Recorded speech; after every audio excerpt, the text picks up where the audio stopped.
Ladies and gentlemen, welcome back to the True Life Podcast. Hope everybody's having a beautiful day. Hope the sun is shining. Hope the birds are singing. Hope the wind is at your back on this beautiful Saturday morning or whenever you're listening to this. I got a great show for you guys today. Make sure you hit that like and subscribe button. I want to introduce an incredible individual we have today, a friend of mine. And let me just start it off this way. You were told healing comes in a bottle, that you can medicate your demons, digitize your trauma, and track your progress on a smartwatch. You were lied to. Today's guest is the reckoning. Garyth Moxey doesn't operate in the polite language of clinical abstracts and peer reviewed cowardice. He operates in the blood soaked poetry of truth. This man didn't pivot into psychedelics like it was a startup pitch. He descended into the detox wards, the forgotten alleys, into the screaming nights of those tethered to heroin, fentanyl, and the American death machine. And what did he bring with him? Not a clipboard, not a prescription pad, but Ibogaine, the jungle's ruthless mirror, the psychedelic that doesn't care about your story, that doesn't pet your pain, that demolishes you and offers rebirth if you can take it. Garyth can, and he has, and now he carries that fire into the lives of others, guiding them through storm, the purge, the obliteration of false identity, not to fix them, but to free them. Garyth Moxey, thank you for being here today. How are you? Hello, George. Thank you so much for that introduction. Yeah. I hope I can live up to, to There- anything.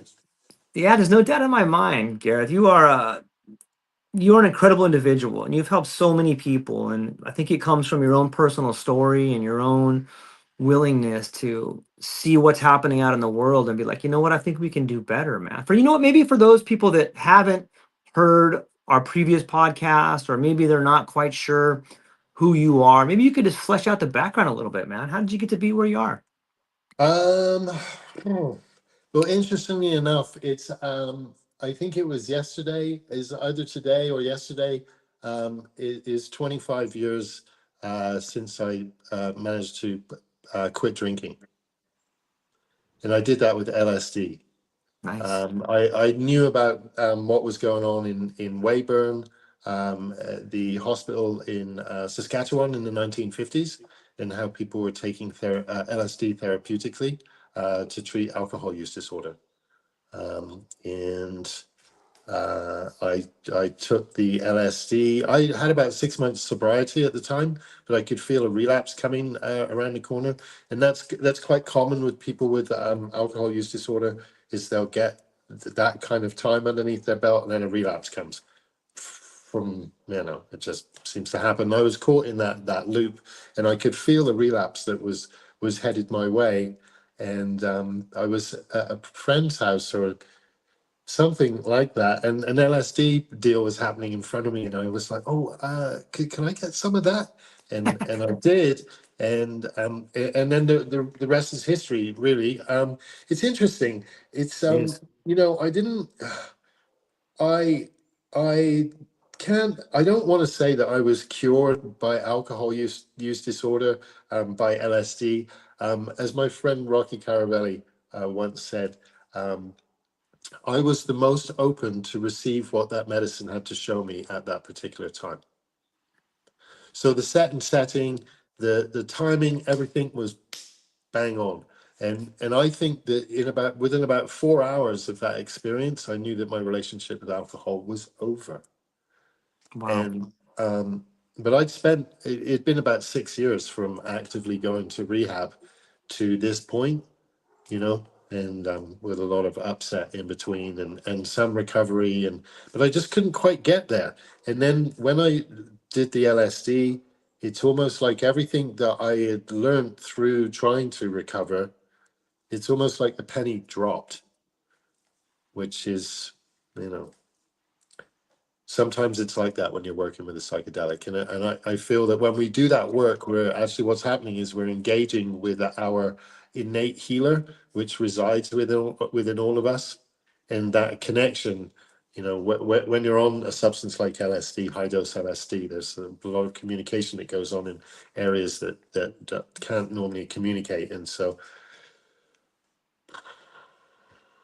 I just hit it at the right time.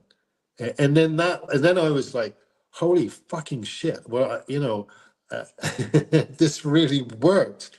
And so that's what got me I was at a friend's place a few days later, and this is where he had one of those old Apple computers, the colored Yeah, ones, like the totally. big monitor, like a little TV, and I was tick, tick, tick, tick, psychedelic recovery. And that's when Ibogaine came up. And I already knew about Iboga from I bought Plants of the Gods, an Albert Hoffman book. Yeah. When I was 16 after a huge mushroom experience, and Iboga was in that book, and so it always been, and it fascinated me reading about it at the time, and I was always like, yeah, I'd really like to work with that medicine one day, and then it popped up in front of me, Ibogaine, and drug cessation, opioid cessation, and stuff like that. So it was at that time that I was like, oh, I'm going to go to Canada and open an Ibogaine clinic, because back then, Ibogaine and Iboga was an unlicensed natural health product in Canada, and there was no, is still in a legal status. So that was the plan, all the way back then, as I, but of course it didn't unfold like that, and I didn't actually get into being able to work with the medicine until quite a little bit later. And I was probably a little young then as well, when I was 35 then. I'm 60 now, so yeah. So that's kind of what led me to where I am now. I wasn't about to start giving LSD to people with alcohol use disorder, but I have done that on several occasions since then. But that's more since, when Ibogaine hasn't been appropriate, or we weren't able to work with Ibogaine. Then there's been some times when I've used either psilocybin or LSD to work with people. So. It's interesting. Like it blows my mind to think about how so many of these substances, whether LSD or Ibogaine or even psilocybin, they work in a way that the traditional model of recovery doesn't. I feel like sometimes this idea of you're you're always an addict, or you're going to be moved from alcohol onto this other drug that also sort of creates a pathway for abuse. Whereas it seems like psychedelics don't have that. Is that fair to say? Yeah. I mean, just by their inherent nature, it's not something you can take all the time, because they Right. usually stop working. You know, Yeah, I would say that it's possible that people can take too much psychedelic, and totally. I see that. And we see that with 5-MeO as well, that, but it's happened with some practitioners. They, start taking too much medicine and start believing their own bullshit, that they're some kind of, got some kind of special something or other that other people don't have. So, they're not to be toyed with, and they're not for everybody, you know. Yeah. It's really not appropriate for everybody. Um, and then also, often people have the tendency to, because of there's a lot of sensational trip reports and stuff on YouTube, or on the Yeah. internet and stuff like that. And it always seems to me that a psychedelic experience is as individual as your thumbprint. Yep. So what one person might get isn't what the somebody else is going to get. And we often see that with Ibogaine. It's really almost tailor made to you, Right. because it's interfacing with you and all of your stuff. Do you know what I mean? So yeah, I mean, psychedelics can offer uh, a deeper journey into somebody's personal own psyche, and can uncover a lot of things for people.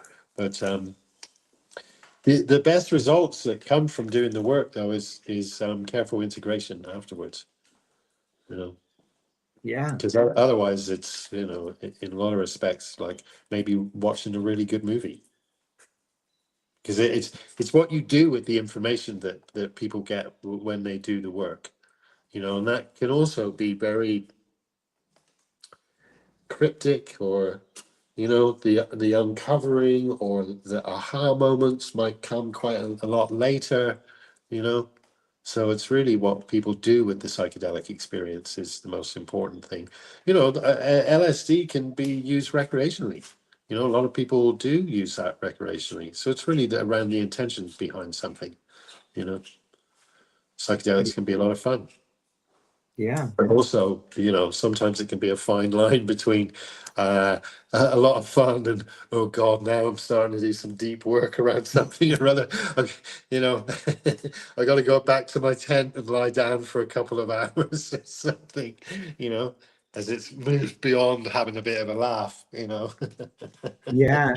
It is that So, fine line. That's funny you yeah. say it that way because, you know, recreation can really turn into some deep work. Like, and maybe that's why people have such a difficult time sometimes. It's like, hey, they're out having a good time. And then all of a sudden, I need to work on my problem with addiction, or I need to work on my relationships. And you get Sure. boom. Yeah, yeah. Well, that's kind of breaking through into Yeah. into that area of the innate healer, because that's Yeah. what's coming up now.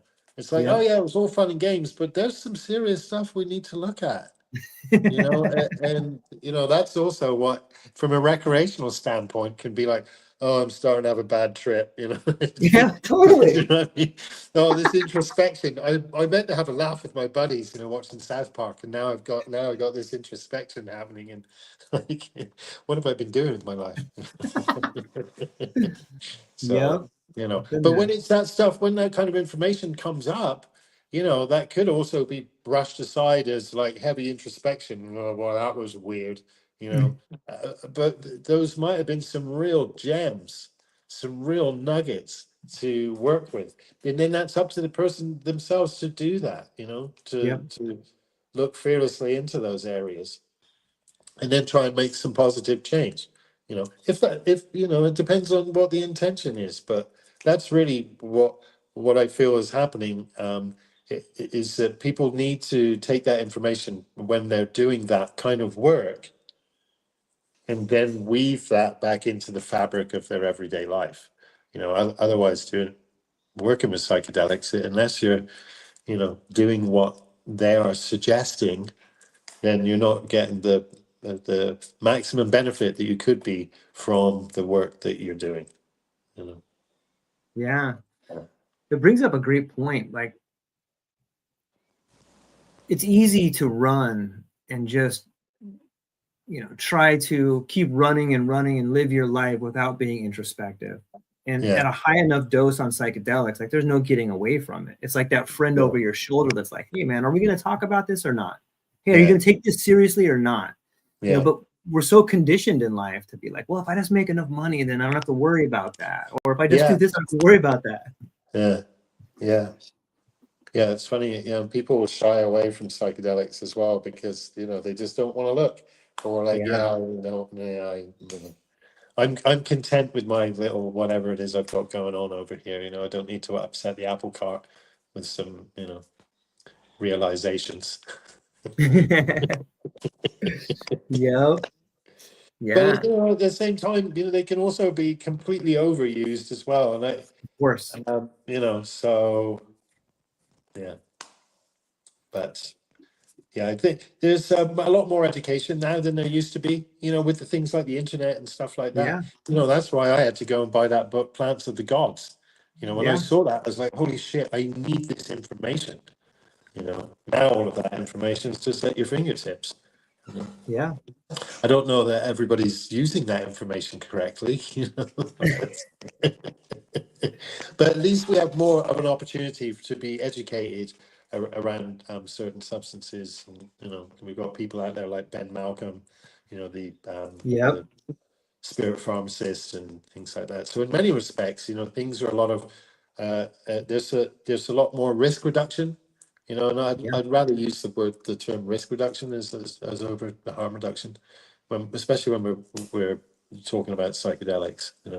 So when I Yeah. first got going, we were jumping off the deep end because we didn't really know what the fuck we were doing, and so there is really a lot more education. Of course, we had elders around that would be like, oh, you don't want to take 3 of those things. But of course, we were young, so we still did and probably took 4. Right. Yeah. Anytime you tell some young kid, like, hey, you don't want to do this. You might as well Yeah, just I tell them to know. do it, Yeah, that was an invite to go do it, you know? right? Yeah. Don't do this. Okay, I'll Yeah. do it.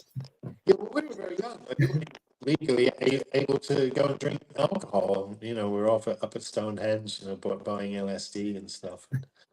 Yeah, good It's times. interesting to think. It's interesting to think about the the way education around psychedelics has changed. And I get kind of torn because I think you can still read the books. Like, and there's so many, especially now with YouTube, there's so many Yeah. lectures out there that you can listen to for free. But there seems to be also this burgeoning education industrial complex where, like, I see a lot of people in psychedelics getting into education, and that seems to be the goal of them. Like, we're going to take these and educate people. I don't know how to feel about Yeah. that. What are your thoughts? Well, as somebody who's done a few training courses, Yeah, like I was actually on the very first one that was in Canada. And that was back in 2016 or something like that.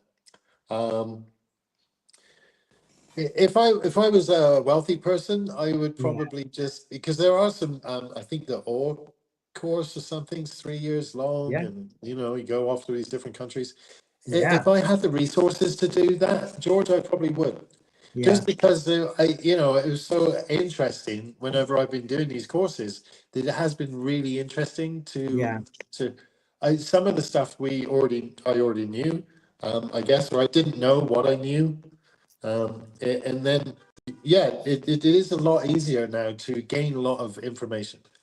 yeah, So I did that synthesis training, the first one, and that was kind of seen as an investment in myself, because it was one of the trainings that came up that I didn't need to be a therapist or a clergy or something like that. So we jumped on that one, and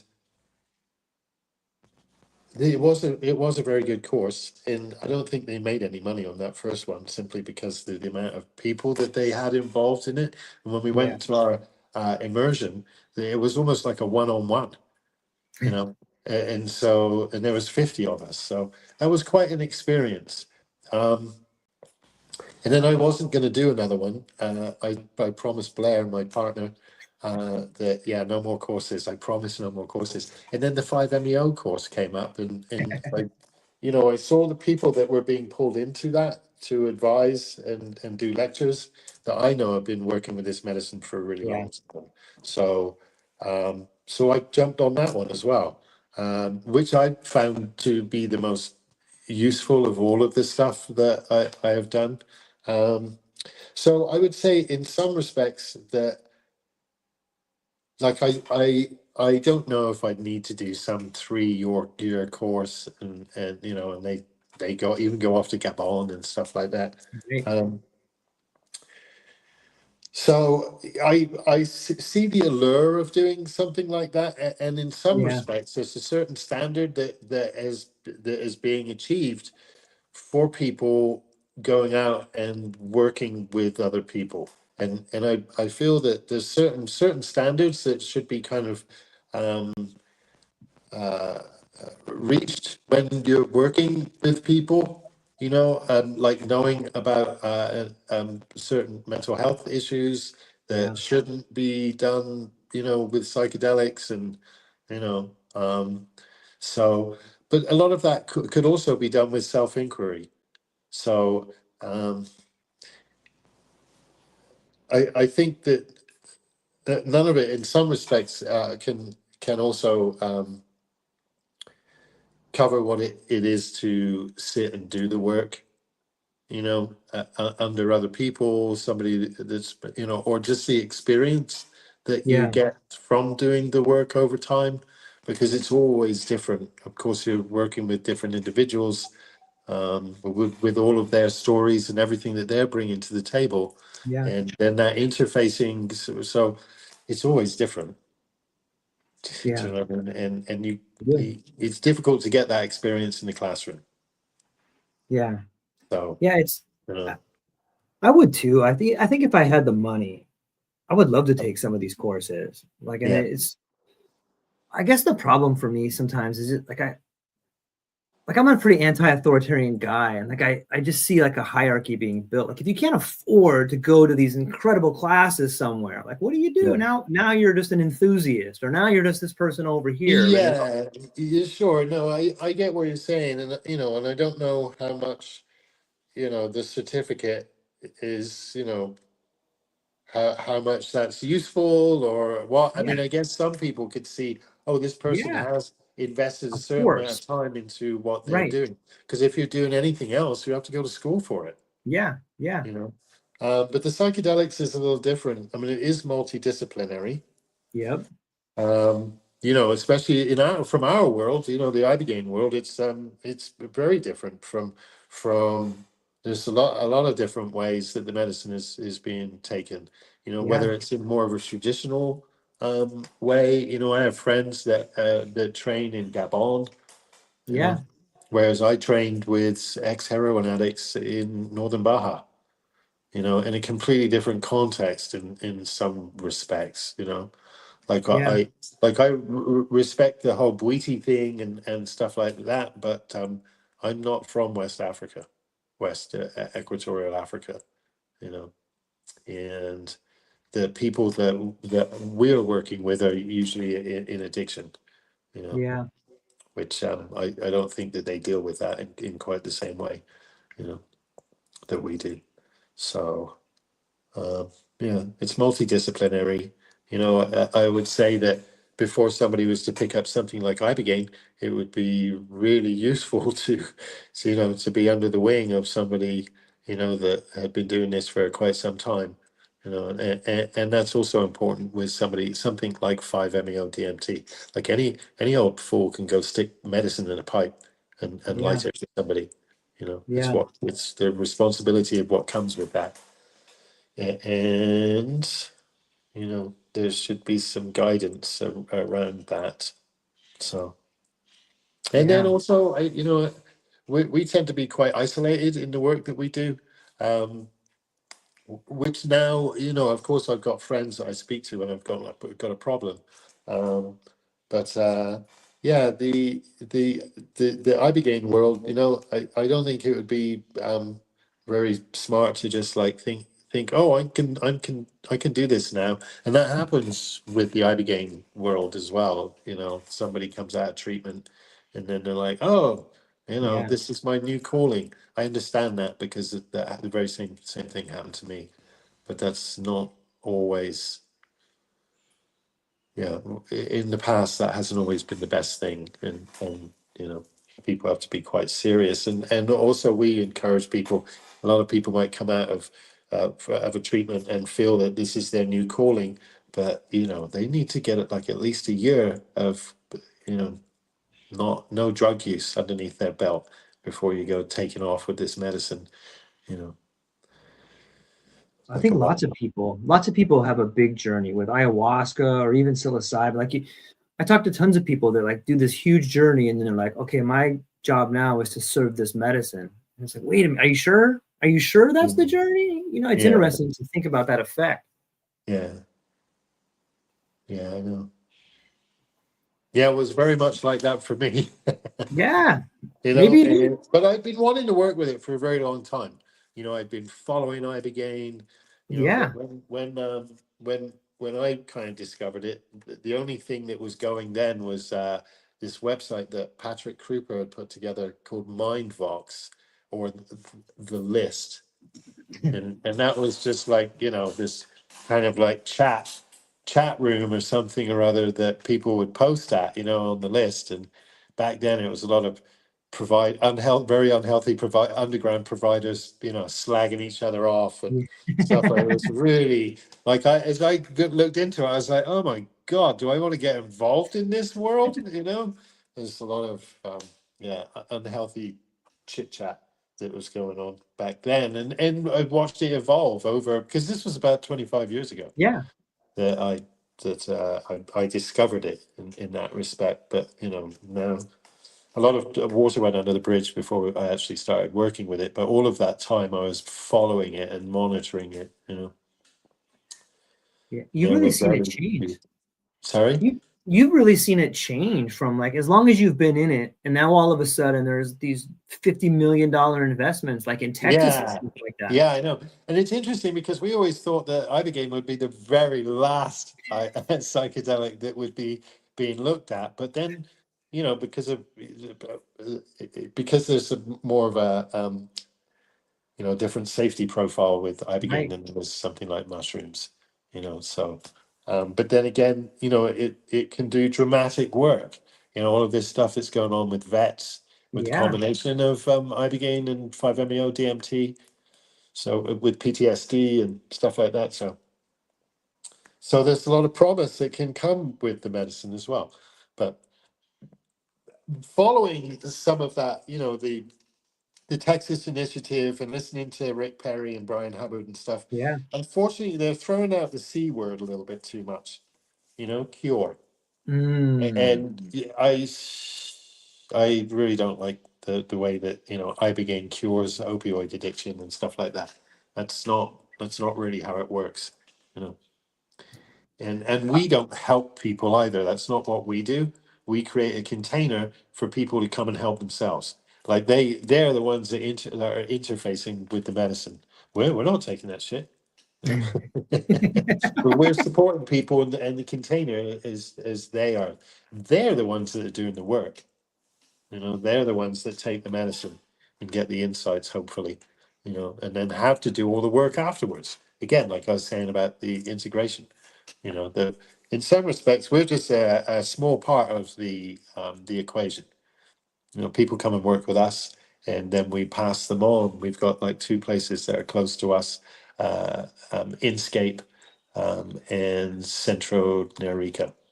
They're about 15 minutes from each other, and they're aftercare recovery places for Ibogaine. And they do other stuff as well. It's not just Ibogaine. I think they do some corporate burnout stuff and Yeah. retreats and other medicine retreats there. So, but yeah, it's the people who've got to do the work. Especially the drug cessation and stuff like that. That we don't normally like to send those people home. Um, they go on to something else after us to make that transition between doing the Ibogaine and then going back to their real world. You know. What is it about the word cure? Like, does that just put too much of an emphasis on the people that are providing it, or what is it about Yeah, the word yeah. cure? It's like it creates this false expectation. And I Mm. don't like to downplay Ibogaine's efficacy, but at the end of the day, it's just a tool. And some people knock it out of the park, and then other people, it's not. It doesn't seem to be quite as dramatic, or the shift, or a willingness to change. This, and that's the thing is that with Ibogaine is that it gives people Mm. a window of opportunity. It's a powerful addiction interrupter. And it's often people have the ability to search deep within themselves, connect with that innate healer through the process, and then for them to find their own way out, because it's not cookie cutter, and it's Right. about them dealing with the underlying issues that got them into addiction in the first place. Often if people don't deal with those things, then often they'll find their way back to using drugs again. And that, which is why I don't like to hear, the C word being banded around, and then it gives people this wrong impression, like, oh, because after Yeah. the Rick Perry Brian Hubbard thing on Joe Rogan, we had like 25 applications the very next day land on our desk, and we spoke to some of those people. And the shortest time that we have people, and this is not addiction, just psycho spiritual stuff, is 5 days, and addictions usually longer, up to 10 days to 2 weeks. And people are like, oh no, I've only got to go for a day. I heard that, no, it's only a day or 2 days, and we're like, no, it's not. And then a lot of the people that sent in those applications clearly had not done any of their own personal investigation. They just listened to the podcast and went, "Oh, I want that," and therefore we had 25 applications on the first day, and then 15 the next day, and then 10 and 10. Do you know what I mean? And there's people are just so that's the kind of wrong impression that people get, and then people can also have very selective listening. You know, Hmm. where you know. So they often want, when people are in addiction, they want to hear what they want to hear. You know, and often people in addiction will try and wiggle our way out the easiest way. You know, I did that for years, and it doesn't really work. You know, and then we're always like, oh fuck, you know, I'm gonna have to work harder on this. Yeah, do you know what I mean? And so if people are coming with that, like, and that's why also we don't really like to work with too many young people, because they're Mm. rocking up on the door on mum and dad's dime. You know, Yeah. that what do they got personally invested in that? You know, so, you know, and then the parents hear these things, no, it's a cure, and no, it's not. It's a powerful addiction interruption. And it's what you do with that information and that time the powerful addiction interruption is working. You know, I kind of explain it to people. Working with Ibogaine is taking your glasses off and give them a really, really good clean. And you have no idea how shitty your glasses have become over the Right. years. Do you know what I mean? And Yeah. really not being able to see your direction forward, and it's suddenly like there's clarity. Now, what are you going to do with that clarity? And so people are often like, "Oh, I'm just going to rest on my laurels here. I don't feel like using. I'm cured." You know, and then 2 months, 3 months later, life will come round and slap the person in the face, because that's what life does. And if we don't have the right tools, you know, or have a better understanding about our triggers and things like that, then we often go back to what we know, you know, to kill the pain, or what, you know, whatever it is. It's everybody, you know, everybody's thing is different, whatever that trauma is or whatever those triggers are. So that's kind of what's got to happen after I begin, you know, and that's really in a lot of respects where the real work begins, you know. But you have that medicine going to bat for you, and hopefully people are able to get to a place that they just weren't able to get to before without the Ibogaine. So Yeah. I think it speaks volumes of like getting to that point where you know you have to change, because if you're not really at rock bottom, or if you don't really have the leverage to change, whether you're coming on your parents' dime, or whether you just want that one day fix or whatever, sure. like you haven't really done the seeking, you know what I mean? Yeah, yeah, we get better responses with older people, you know, Yeah. working with medicine. But at the same time, you know, the drugs can really um, affect maturity and stuff over the years, you know, and stunt that kind of maturity. So, you know, It almost seems like a rite of passage, when you look at people that are a little bit older, like they have the experience to understand that the poor decisions they've made have led them to where they are, and they need to change. And that right? sounds like a catalyst. Yeah, yes, yeah. Which is a little harder to understand when you're younger, because Right. it's everybody else's fucking fault, man. Those fuckers. I can't believe they did that to me. You I know, mean, and so yeah, yeah. Um, so yeah, people are a little bit more primed to receive the medicine and you know work with it better when they have more life experience under their belt. You know, yeah. when we used to drop acid and stuff when we were 16, 17, like it was really about watching the walls drip. We Yeah. we didn't we we weren't old enough to be able to get the spiritual aspects of the experience, because we hadn't had enough life experience in order Right. to get that spiritual aspect. You know, you've got to be downtrodden quite a few times. Do you know what I mean? And grovel around in the dirt and stuff like that. I feel to start accepting some form of spirituality, which is Yeah. totally different from religion. You know, Yeah. so What do in you think? some respects probably shied away from any aspects of spirituality because we would tie it into that Judeo-Christian stuff they're trying to ram down our throats. So Yeah. Yeah. It's interesting how those two things, we're getting a organized lot of religion. sorry, George, we're getting a lot of static. Are you Yeah, picking we up? are. You know Oh, what? Can you log back out and then log back in? And I think that'll fix it. Okay. All right. Yeah, I'll just do that. Yeah. Okay. Yeah, it's so interesting to think about the way in which your relationship with spirituality can change your relationship with psychedelics. You know, if you have this idea that you are part of something bigger than yourself, I think that that's sort of the message of psychedelics. I think it allows you to see yourself maneuver in this giant machinery in a different way. But when you don't have that overall picture, you feel alone, you feel isolated, and you feel like you're unable to move through life because it's just so huge and the problems are so big. But I do think that both psychedelics and spirituality tend to show you that you're part of something bigger.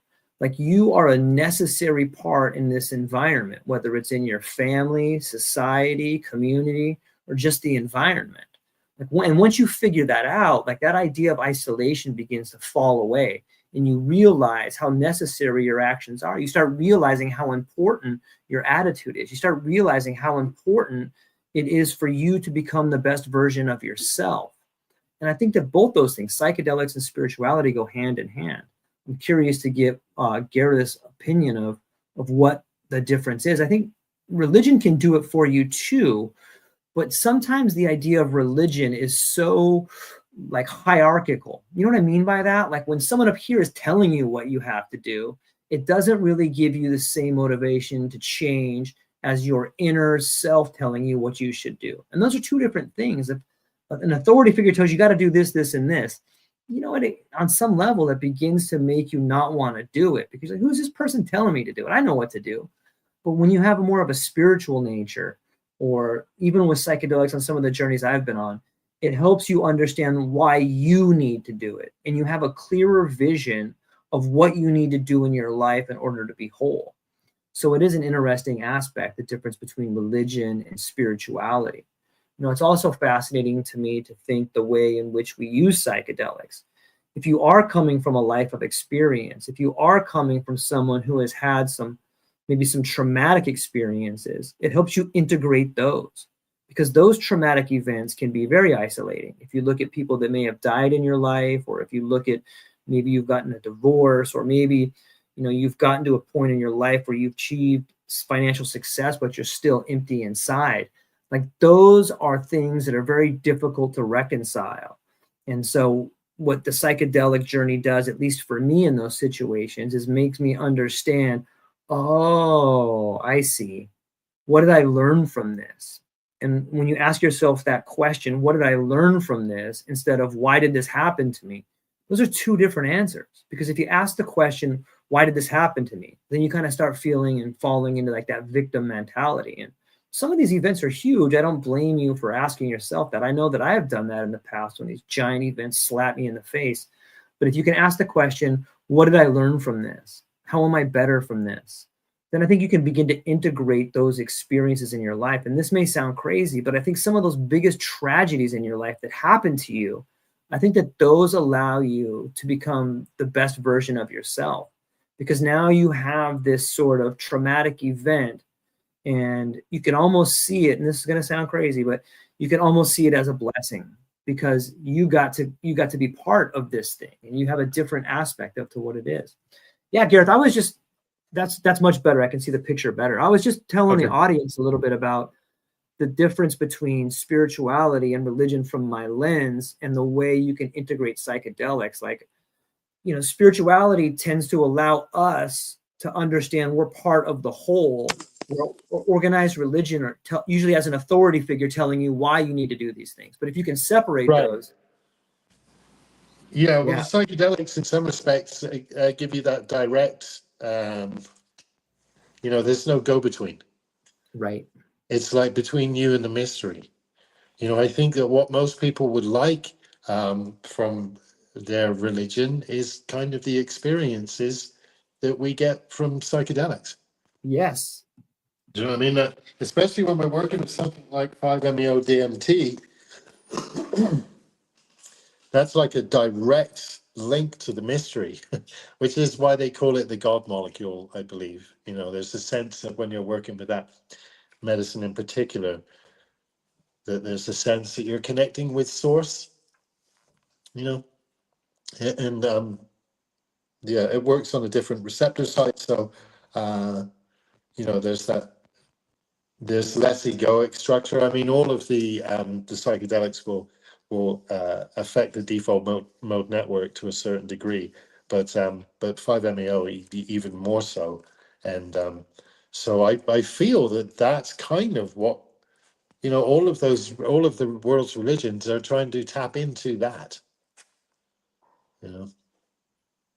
Yeah. Which is and yeah, that's like I think in the American Indian church they were saying about peyote. The white man goes to church to speak to his to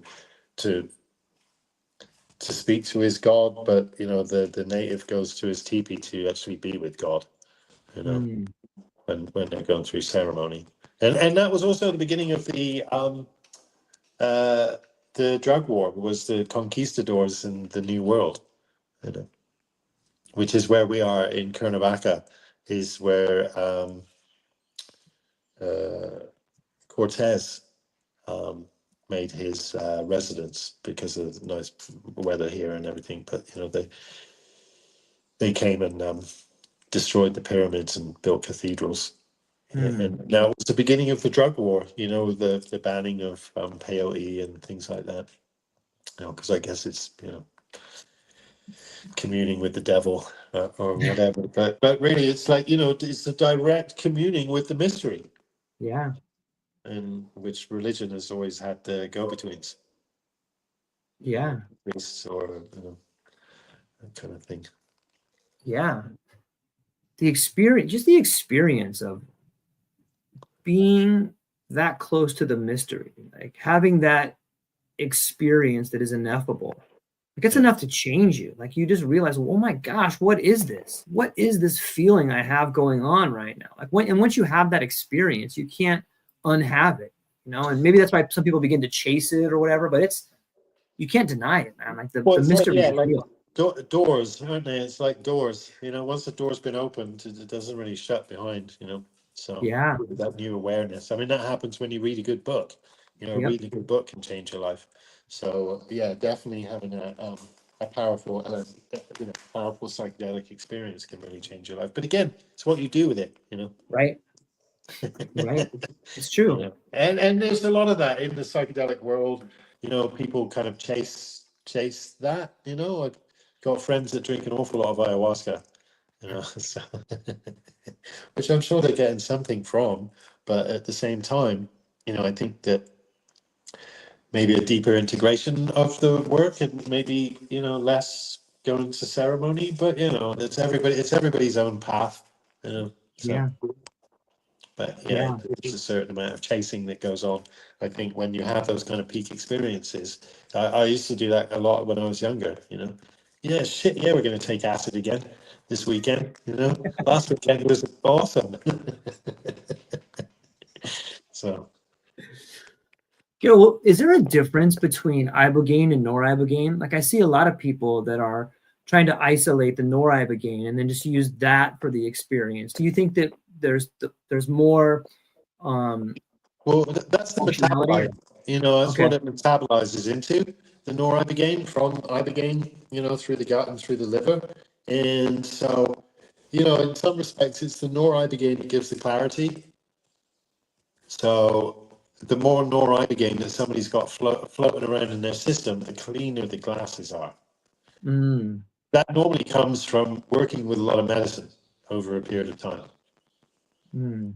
You only safely get a certain amount of medicine into somebody in a certain period of time. So, that's why we have people stay longer if they are dealing with addiction, because I can get more medicine into them, and it's not about flood dose.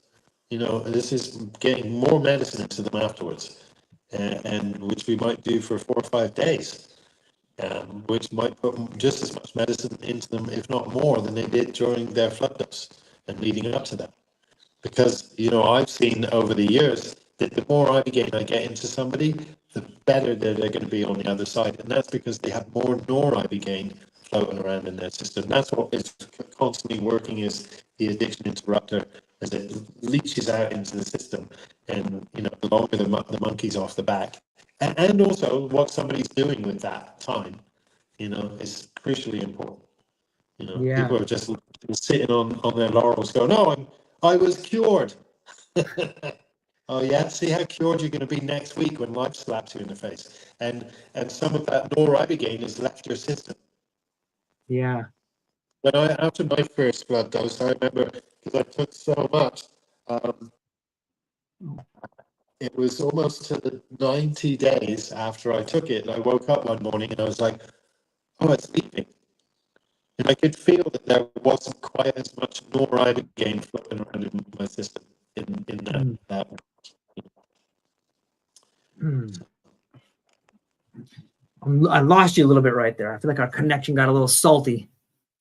Oh, Let me still see if got I can. lots. Yeah. Yeah. Yeah. Let me see. Let me see if I can reconnect it on my side. It seems to be getting worse over time. Maybe we can. I don't know if you're getting it when I'm talking, but I am when you're talking. Yeah, I think it's just our connection being so far removed a little bit. But man, let me try to re-kick you out one more time and see if we can establish this a little better. All right. Okay. Yeah, sorry, ladies and gentlemen. It's working through different countries, so the connection doesn't always want to be exactly where we are. But on that particular note, he was talking about the metabolite. When you take Ibogaine, if you can refine it, you get nor-Ibogaine. And what he's speaking about is the idea that the nor-Ibogaine allows you to have more clarity, which will ultimately allow you to have those changes you need to have. So we're going to talk to him in a minute about what does it mean to maybe microdose it, because you see a lot of people that will take Ibogaine now and then they'll microdose it afterwards. So yeah. All right. I'm just trying to work out how to get out of here, George. Oh, okay. Let me kick you out here. Let me see if I go like this and then a kick from studio like that. Okay, there we go. Yeah, so it's interesting because you're seeing a lot of people in the Ibogaine community. And it seems like there's kind of two camps. There's like a more traditional camp where you go down and you do the actual plant, which has all the different alkaloids in it. And then there's different areas in the world of science where they're just giving people the nor-Ibogaine. And so Garyth is someone who has more of a traditional individual who's been working with for a long time. He uses different doses in order to get you the Ibogaine and then the nor-Ibogaine afterwards. But there's these different protocols. So the longer if you do Ibogaine and you have this big treatment, they'll sometimes give you microdoses of Ibogaine to take later so that you continue to have the nor-Ibogaine in your system. And that's going to help prolong the clarity, the absence of cravings, and the sort of drive to continue to live in a way that's a little bit better and smoother. So we'll ask him. Yeah. It's still a little staticky over there. Yeah, I can barely hear you. Yeah.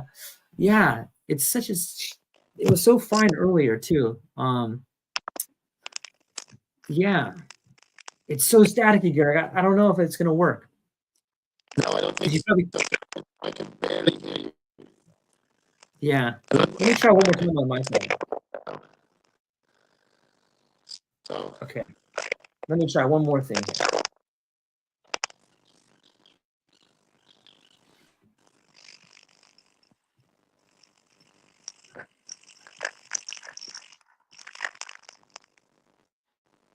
All right. Is that any better?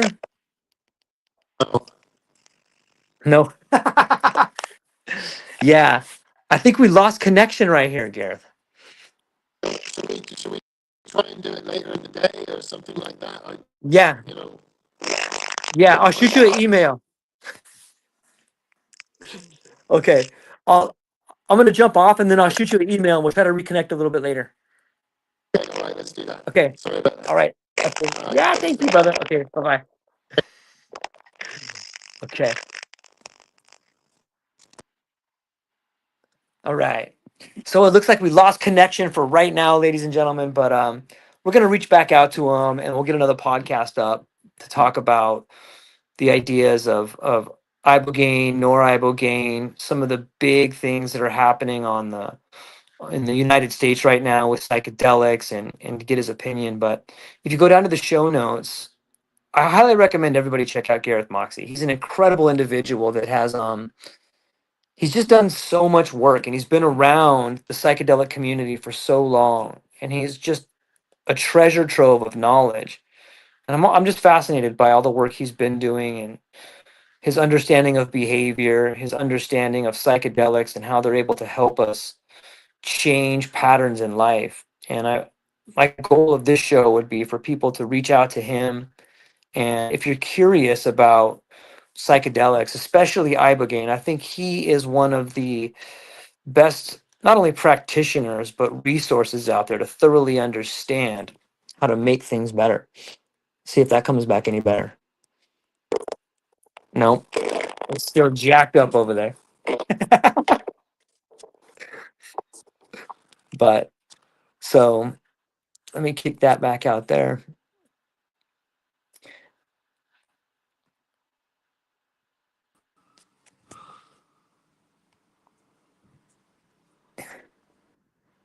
So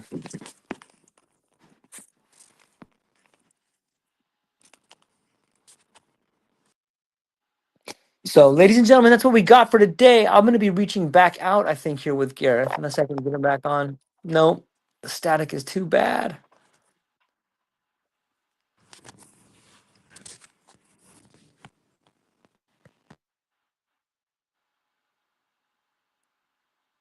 So I think I'll end it here, ladies and gentlemen. I'm super stoked you guys are all hanging out with us. I hope you have a beautiful Saturday. If you are curious about what ibogaine can do, if you are curious about nor-ibogaine and psychedelics, you can drop me a line in the chat down here. Reach out to me at True Life Podcast, or go down and check out Garyth Moxey. Like I said, he's an incredible individual, and I think he's one of the best in the field. So that's all we got for today, ladies and gentlemen. Hope you have a beautiful day. Aloha.